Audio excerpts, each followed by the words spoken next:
नमस्कार, बुलेटिन में स्वागत है आपका। आपके साथ मैं हूं गीतांजलि। निषाद पार्टी और बीजेपी की 17 दिसंबर को एक बड़ी रैली, आपको बता दें बड़ा अपडेट, लखनऊ से रमाबाई मैदान में ये रैली होगी। गृह मंत्री अमित शाह रैली में शामिल होंगे। साथ ही निषाद पार्टी के अध्यक्ष संजय निषाद भी इस दौरान मौजूद रहेंगे। सीएम योगी आदित्यनाथ भी मौजूद होंगे। मिलकर सरकार बनाएंगे, सरकार में हिस्सा पाएंगे, दिया गया है नारा। तो देखिए, निषाद पार्टी के अध्यक्ष संजय निषाद खास रैली में शामिल होंगे। सीएम योगी आदित्यनाथ भी इस दौरान मौजूद रहेंगे और ये साथ मिलकर इस रैली को करने का मकसद जो है वो 17 दिसंबर को इस बड़ी रैली का जो मकसद है वो है एक सीधा सीधा मैसेज देना कि आप पार्टी के साथ किस तरह से और लोग जुड़ रहे हैं। आइए सीधा रुख कर रहे हैं हमारे संवाददाता की ओर। रवि हमारे साथ में बने हुए हैं। रवि, रमाबाई मैदान में ये रैली होगी और कहीं ना कहीं सीधा सीधा ये मैसेज है उत्तर प्रदेश की जनता के लिए भी कि साथ मिलकर अब आगे बढ़ेंगे। जाहिर है, अगर बात करें तो निषाद पार्टी के राष्ट्रीय अध्यक्ष हैं संजय निषाद, डॉक्टर संजय निषाद और एमएलसी भी हैं और साफ तौर पे जिस तरीके से जो गठबंधन हुआ है नील के साथ में और उसके बाद उत्तर प्रदेश में 2022 की विधानसभा चुनाव में हालांकि रैली पूर्व में होनी थी, लेकिन किन्हीं कारणों से इस रैली को स्थगित किया है। हालांकि अब ये रैली होनी है लखनऊ के रमाबाई मैदान में और 17 दिसंबर का ये दिन है वो तय किया गया है और अगले लखनऊ के रमाबाई मैदान में ये रैली का आयोजन किया जाएगा, जो कि निषाद पार्टी की तरफ से बाकायदा इसकी जानकारी साझा की गई है और भाजपा को भारी मतों से जिताना है, साथ मिलकर आगे बढ़ना है, साफ तौर पर सरकार को बड़ी जीत दिलानी है। और कह सकते हैं कि अगर बात करें इस मकसद के साथ में इस रैली का आयोजन होगा। इस रैली में आपको बता दें कि मुख्य अतिथि के रूप में जो देश के गृह मंत्री हैं अमित शाह है वो मौजूद रहेंगे। उसके अलावा गृह एवं सहकारिता मंत्री हैं, विशिष्ट अतिथि के रूप में उत्तर प्रदेश के मुख्यमंत्री योगी आदित्यनाथ हैं वो मौजूद रहेंगे। उसके अलावा अगर बात करें तो तमाम सारे जो लोग हैं वो इस पूरे रैली में शामिल होंगे और साफ तौर पे लाखों की संख्या में जुटने का आह्वान है वो किया जा रहा है। और बात करें तो तमाम सारे जो विषय है उन विषयों को लेकर लगातार संजय निषाद है वो चर्चा में रहे हैं। और रवि, ये मिलाप किस और इशारा कर रहा है, क्या कहता है ये मिलाप? देखिए, जिस तरीके से संजय निषाद समाज को लेकर तमाम सारे विषयों को लेकर उठाते रहे और कहीं ना कहीं एक उम्मीद भी जताई जा रही थी कि हालांकि अब रैली के साथ एक बार फिर से, क्योंकि जिस तरीके से जो निषाद पार्टी का और एनडीए का जो गठबंधन उसको लेकर अलग चर्चाएं थी, लेकिन जिस तरीके से उसको एमएलसी बनाया गया और उसके बाद से अब एक बड़ी रैली का आयोजन किया जा रहा है और कहने का विश्वास जो उन्होंने साफ किया था कि जो निषाद पार्टी को जो मांगे थी, जो भी समाज को लेकर थी मांगे, उसको लेकर ही भाजपा की तरफ से एक बड़ी पहल हो सकती है। उस रैली के जरिए ही बहुत कुछ जो सामने आ सकता है। यानी कि जो गठबंधन हुआ है उस गठबंधन के बीच जो भी शर्तें रही, जो भी इनकी मांगे रही थी, उन मांगों पे काफी कुछ जो तस्वीर है वो साफ हो सकती है और बड़ी रैली के रूप में ये देखने को मिलेगा कि तमाम सारे जो बड़े चेहरे भाजपा के वो इस मौके पर नजर आने वाले हैं और बड़ी रैली के रूप में इसका आयोजन होगा। जैसा कि निषाद पार्टी की तरफ से साफ किया गया, ये देखना होगा कि इस रैली के बाद क्या कुछ तस्वीर है वो निकल कर सामने आती है।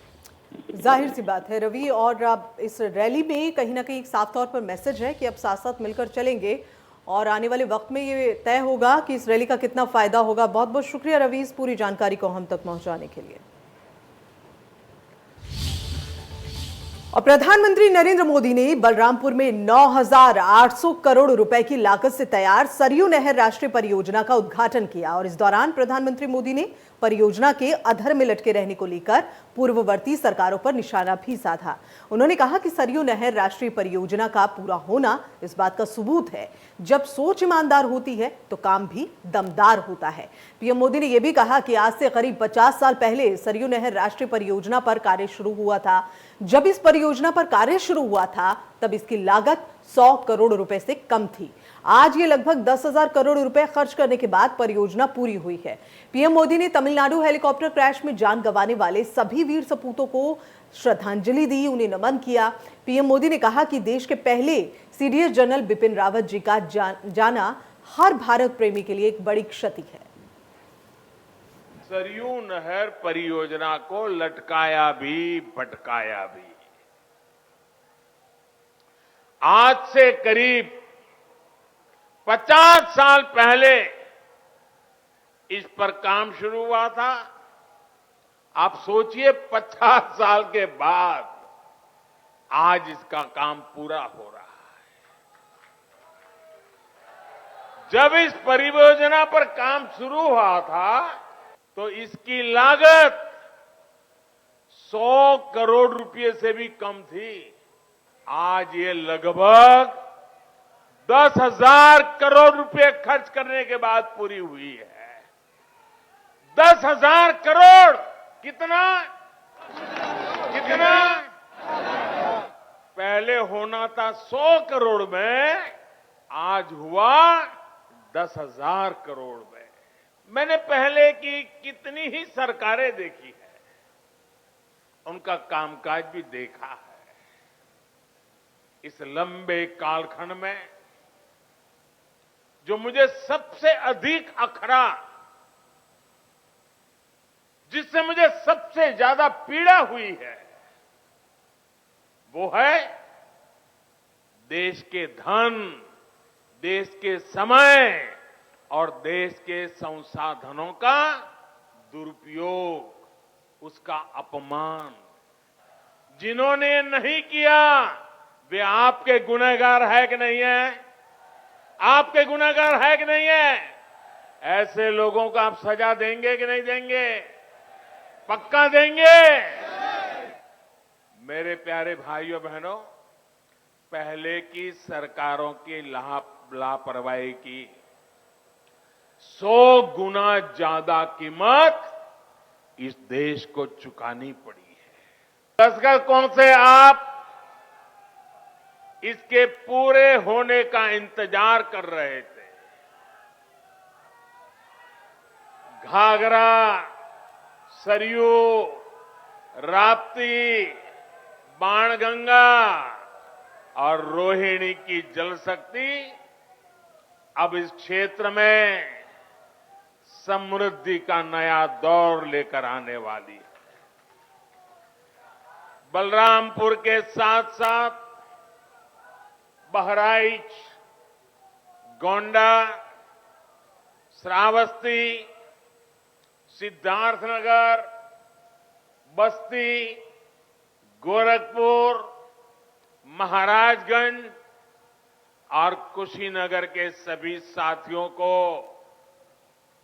लाखों मेरे किसान भाइयों बहनों को आज हृदय से बहुत बहुत बधाई देता। और आज लाखों किसानों के प्यासे खेत जब पानी प्राप्त करेंगे, मुझे पक्का भरोसा है आपके आशीर्वाद जीवन भर हमें काम करने की ताकत देंगे। आपके आशीर्वाद हमें नई ऊर्जा देंगे। भारत के पहले chief of defence staff general Bipin Rawat ji का जाना हर भारत प्रेमी के लिए, हर राष्ट्र भक्त के लिए बहुत बड़ी क्षति है।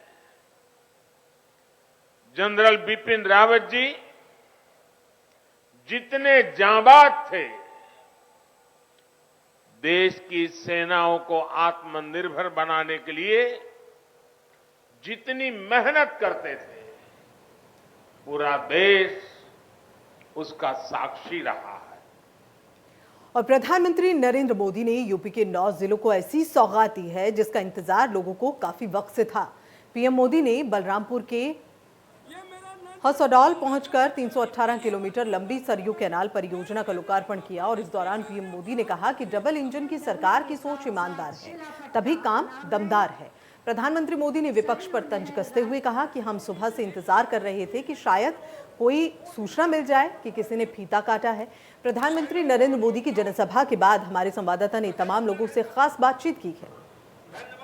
देश के प्रधानमंत्री नरेंद्र मोदी ने आज बलरामपुर में एक बड़ी परियोजना को किसानों के हवाले किया है। 9,802 करोड़ की यह परियोजना, सरयू नहर परियोजना, जिस तरीके से कही जा रही थी कि 40 साल में भी पूरी नहीं हुई है, लेकिन बीजेपी शासनकाल में पूरी कर दी गई है। इस परियोजना का किसानों को क्या मिलेगा लाभ, और किस तरीके से लोग इस परियोजना को देखते हैं, उसको लेकर के हमारे साथ कुछ लोग हैं, उनसे हम बात कर लेते हैं। ये परियोजना जो अभी नरेंद्र मोदी जी ने जो लोकार्पण किया है, इससे किसानों को क्या लाभ मिलेगा? इससे कम से कम 25-30 लाख किसानों को पानी की सुविधा 24 घंटा उनको मिलेगी, और जब वो छोटे काश्तकार हैं उनको सुलभ में ये पानी मिल जाएगा, उनकी खेती दूना होगी। ये किसानों के लिए विशेष रूप से करीब 10 जिलों को ये योजना जो है 10 जिलों को छूती है, और 10 जिले के किसान, करीब करोड़ों किसान इससे लाभान्वित हो। किसानों को लाभ है, और कितने लोग, हमारा ये जो बेल्ट है तराई का, बाढ़ से पीड़ित रहता है, इससे बहुत बड़ा फायदा होगा। जो बाढ़ का समस्या है वो हल हो जाएगा, और किसानों को ये लाभ आपको देखने को मिलेगा। अगर ये समय पे हुआ होता, साहब यहाँ के किसान खुशहाल हो जाते। बहुत ही अच्छा ये कार्य मोदी जी ने किया जी। ये परियोजना जो है हमारी सरकार की सबसे बड़ी उपलब्धि है। इससे जो है करीब लाखों किसानों को लाभ होगा, और आने वाले समय में उत्तर प्रदेश और भारत सरकार में हमारी सरकार फिर से दोबारा बनाएगी। भारतीय जनता पार्टी को इस परियोजना से क्या लाभ मिलता है? हालांकि 30 लाख किसानों को तो लाभ जरूर मिलेगा, लेकिन चुनाव में बीजेपी को क्या लाभ मिलेगा ये तो वक्त बताएगा। Sanjay Mishra, India news, Balram. 2022 में फिर से यूपी फतेह के सपने संजो रही बीजेपी ने पश्चिम यूपी के रण से पूरे यूपी को साधने की कोशिश की है। पश्चिमी यूपी के बूथ अध्यक्ष सम्मेलन से कार्यकर्ता में नया जोश भी भरा जा रहा है। उन्हें जीत का मूल मंत्र भी दिया गया। बीजेपी राष्ट्रीय अध्यक्ष जेपी नड्डा के निशाने पर खास तौर से सपा मुखिया अखिलेश यादव रहे। उन्होंने कहा कि हम प्रजातंत्र के पुजारी हैं और वो दंगा तंत्र के। जिन्ना और गन्ना का मुद्दा भी छाया रहा। भारतीय जनता पार्टी का विस्तार और विकास समय के साथ कैसा हो गया है, जहां अन्य राजनीतिक दलों की के बराबर की संख्या, यानी जहां अन्य राजनीतिक दल की ये जनसभा होती है, वहां उतनी ही सभा हमारे कार्यकर्ता सम्मेलन में होती है। इस बात को हमको समझना चाहिए। विश्वास है कि भारतीय जनता पार्टी का कार्यकर्ता पार्टी को और विचारधारा को विजयश्री ही विजयश्री दिलाएगा, इसे कोई रोक नहीं सकता। इस बात को मैं कहना, जब कोरोना आया तो सारी पार्टियां क्वारंटाइन हो गई, हाइबरनेशन में चली गई, आइसोलेशन में चली गई। कोई कार्यकर्ता घर से बाहर नहीं दिखा, लेकिन भारतीय जनता पार्टी का कार्यकर्ता जान को हथेली में लेकर राष्ट्र की सेवा में निकल गया। ये भारतीय जनता पार्टी ने करके दिखाया है। जहां आम परिवार से आया हुआ, एक साधारण परिवार से आया हुआ व्यक्ति भारत का प्रधानमंत्री बन सकता है, ये संभव है, तो भारतीय जनता पार्टी में संभव है। और सपा प्रमुख अखिलेश यादव ने बीजेपी पर हमला बोला। अखिलेश ने प्रेस कॉन्फ्रेंस कर कहा कि यूपी बदलाव चाहता है और बीजेपी ने अपना संकल्प पत्र नहीं देखा। 2022 तक किसानों की आय दोगुनी करने का दावा किया था। सरकार ये डिनाई नहीं कर पाई कि हाँ 2012 से लेकर के 2017 तक सरयू परियोजना पे काम नहीं हुआ। जो वर्षों से सरयू परियोजना रुकी हुई थी, अगर उस परियोजना को आगे बढ़ाने का काम अगर किसी सरकार में हुआ है तो समाजवादी सरकार में 12 से 17, और इसके साथ साथ राप्ती परियोजना को भी आगे बढ़ाने का काम समाजवादी सरकार में हुआ। अब योजना की लागत बढ़ा दो, जब लागत बढ़ जाएगी तो वही कार्य दिखेगा परसेंटेज में कि इतना कम हुआ है। तो कम से कम अगर ये बताया है भारतीय जनता पार्टी की सरकार में कि उन्होंने काम पूरा किया है, तो ये भी बताते जाते कि 12 से 17 में समाजी सरकार में कितना काम हुआ। सुहेल देव, भारतीय समाज पार्टी के अध्यक्ष ओम प्रकाश राजभर से इंडिया न्यूज संवाददाता ने खास बातचीत की। काशी विश्वनाथ कॉरिडोर का लोकार्पण और पीएम मोदी की बैठक को लेकर ओम प्रकाश राजभर ने क्या कुछ कहा, जरा इस रिपोर्ट में देखिए। हमारे साथ बात करने के लिए सुहेल देव, भारतीय समाज पार्टी के अध्यक्ष ओम प्रकाश राजभर जी है। ओम प्रकाश राजभर जी, इंडिया न्यूज में आपका स्वागत है। Thank you. सबसे बड़ी बात काशी में है, बात धार्मिक होगी। काशी विश्वनाथ कॉरिडोर का लोकार्पण होने जा रहा है, प्रधानमंत्री लोकार्पण करेंगे, उसके साथ साथ एक बड़ी बैठक करेंगे, कैबिनेट बैठक। क्या लगता है? ये चिट्ठी देख लीजिए, ये धार्मिक नगरी काशी, गांव है संदहा, ब्लॉक है चिरई गांव, और प्रधानमंत्री से हम शुरू करते हैं। प्रधानमंत्री विकास सम्मान निधि 12,000 रुपया खाते में गया। नोटिस आ गई कि पैसा जमा करो नहीं जेल जाओगे। ये है नोटिस, इनकी ये चिट्ठी है और ये है नोटिस। एक तरफ किसान को बहकाने के लिए, वोट लेने के लिए 12,000 खाते में भेज करके फिर वापस रिकवरी हो रही है। और घट घट व्यापी राम है, दुनिया देखे नहीं। तो जब सब जगह भगवान हैं तो फिर ये धर्म की नगरी में आकर के प्रचार सिर्फ वोट के लिए हो रहा है। ये काम 7 साल पहले क्यों नहीं हुआ, आज क्यों हो रहा है? चुनाव आया है तब इनको दिखाई दे रहा है कि अब हम तो विकास का काम कोई किए नहीं, हम तो देश की संपत्ति जो थी सब बेच दी अडानी को, एशिया का सबसे बड़ा अमीर बना दिया अडानी को। तो जनता महंगाई की मार से त्राहिमाम त्राहिमाम कर रही है, बेरोजगार रोजगार के लिए तड़प रहा है, व्यापारी जीएसटी से परेशान है, पत्रकार सही बात बोल रहा है तो जेल भेज रहे हैं। तो कहीं तो ये मुंह दिखाने लायक नहीं बचे हैं। अब सबका ध्यान कि चलो खाली राम राम जपना, पराया माल अपना। उनका कहना है कि पहले की जो सरकार थी काशी विश्वनाथ पर ध्यान नहीं देती थी। पहले के काशी विश्वनाथ कॉरिडोर, अब के काशी विश्वनाथ कॉरिडोर में बहुत अंतर हो गया है। जब एक बार मैंने सुना कि जब हमारे देश के प्रधानमंत्री जी आए पहली बार चुनाव लड़ने, तो उन्होंने कहा था कि गंगा माई बुलाई हैं। इसके पहले गंगा माई यहाँ नहीं थी। इसके पहले गंगा माई ने फैजाबाद से किसी को बुलाया, किसी को इलाहाबाद से बुलाया, जो भी आया वहाँ यहाँ कुछ दे के गया है। और ये गंगा माई को साफ करने के बजाय पूरे देश का खजाना साफ कर रहे हैं।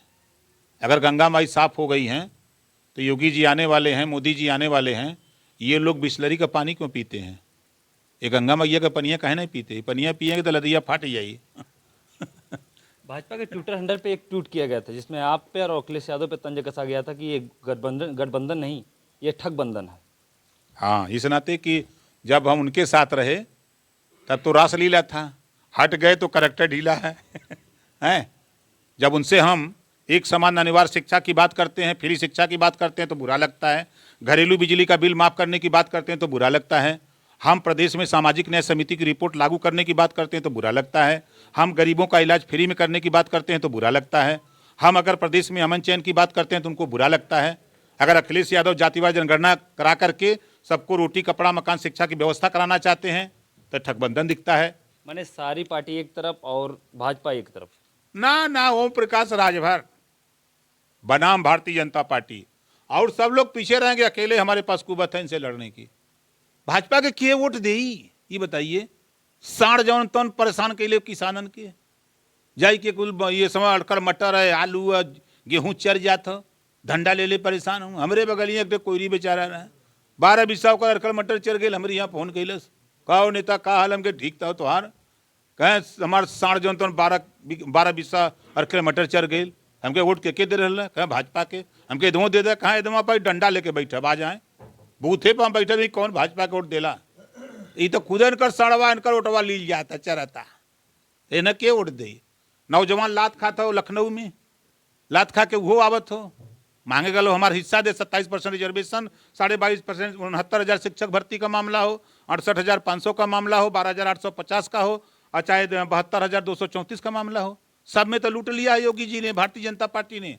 अब जौन जात हूँ वहाँ तो लतिया के लौटा जाते हूँ, जब लौटा जाते हूँ तो कहते गेहूँ ले ले, चावल ले ले, इन्होंने कहते गेहूँ चावल न चाहिए, नौकरी दे, हमारा हिस्सा दे, तो कहते न दे ले लाठी, तो इन्होंने कहते आओ गाँव में, उन्होंने लाठी में तेल लगा लगा के बैठल हुआ कि आवाज जा तो लोग समझा दी हैं न लोगन की। तो ये ओम प्रकाश राजभर थे जिन्होंने साफ साफ कहा कि ये भारतीय जनता पार्टी की टक्कर में समाजवादी पार्टी है और उत्तर प्रदेश का अगला मुख्यमंत्री अखिलेश यादव ही होंगे। आकाश यादव। और इसी के साथ बुलेटिन में इतना ही, दीजिए इजाजत, नमस्कार।